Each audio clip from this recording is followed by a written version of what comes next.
សួស្តីបងប្អូនទាំងអស់គ្នាតើថ្ងៃនេះបងប្អូនសុខសប្បាយជាទេតាមពិតទៅយើងអ្នកសុទ្ធតែរស់នៅដោយផ្ទុកនៅបន្ទុកដ៏ធ្ងន់រៀងខ្លួនការទទួលខុសត្រូវក្នុងការងារអារម្មណ៍បរាជ័យក្នុងទំនាក់ទំនងនិងការបន្ទុកខ្លួនឯងថា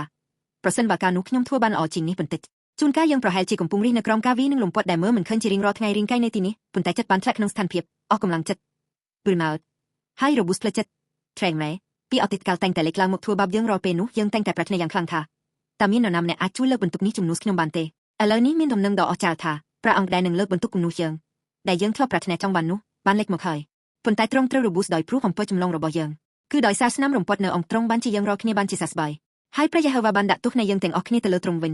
ខេសាយ50:5-6ពាក្យថាស្នាមរំពាត់ Kebure នៅទីនេះមិនមែនគ្រាន់តែសំដៅលើការឈឺចាប់ធម្មតានោះទេប៉ុន្តែវាគឺជាស្ថានភាពជាក់ស្ដែងដែល Spectre Head នឹងមានស្នាមឈាមដោយសារការវាយនឹងលំពាត់យ៉ាងធ្ងន់ធ្ងរនៅទីនេះមានការដោះដូរដ៏ពិសេសបំផុតមួយបានកើតឡើងទ្រង់បានទទួលការស្ដីបន្ទោសនិងស្នាមរំពាត់ដែលខ្ញុំគួរតែទទួលហើយទ្រង់បានយកបន្ទុកនៃវិបត្តិសារីទាំងអស់ដែលខ្ញុំគួរតែផ្ទុកទៅជាមួយទ្រង់ព្រះអង្គនោះគឺព្រះយេស៊ូវស្នាមរបួសដ៏គួរឲ្យរន្ធត់ដែលព្រះយេស៊ូវបានទទួលនៅលើឈើឆ្កាងមិនមែនជាការបង្ហាញសេចក្ដីស្រឡាញ់បែបរូបិយនោះទេវាគឺជាសេចក្ដីស្រឡាញ់ដែលមានស្នាមរបួស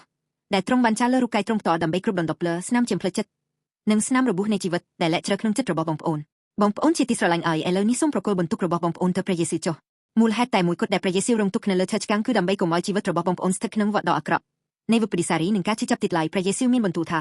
យើងនឹងឈឺជំនួសអ្នកដូច្នេះសូមអ្នកមានសេចក្ដីសុខសាន្តចុះវិធីតែមួយគត់ដែលរបួសរបស់យើងអាចជាសះស្បើយបានគឺការទទួលយកសេចក្ដីស្រឡាញ់របស់ព្រះយេស៊ូវដែលបានរងទុក្ខជំនួសយើងនៅខណៈពេលនេះសូមដាក់បន្ទុកដ៏ធ្ងន់ដែលបងប្អូនខំត្រឹមត្រូវនោះនៅចំពោះមុខព្រះយេស៊ូវបានជ្រាបពីអតីតកាលកំហុសឆ្គងនិងការឈឺចាប់នាពេលបច្ចុប្បន្នរបស់បងប្អូនទាំងអស់ហើយទ្រង់បានរៀបចំរួចជាស្រេចដើម្បីលើកបន្ទុកទាំងនោះជំនួសបងប្អូននៅខណៈដែលបងប្អូនជឿថាព្រះយេស៊ូវលើកបន្ទុកជំនួសយើងនោះជីវិតរបស់បងប្អូននឹងទទួលបានសេរីភាពពិតប្រាកដ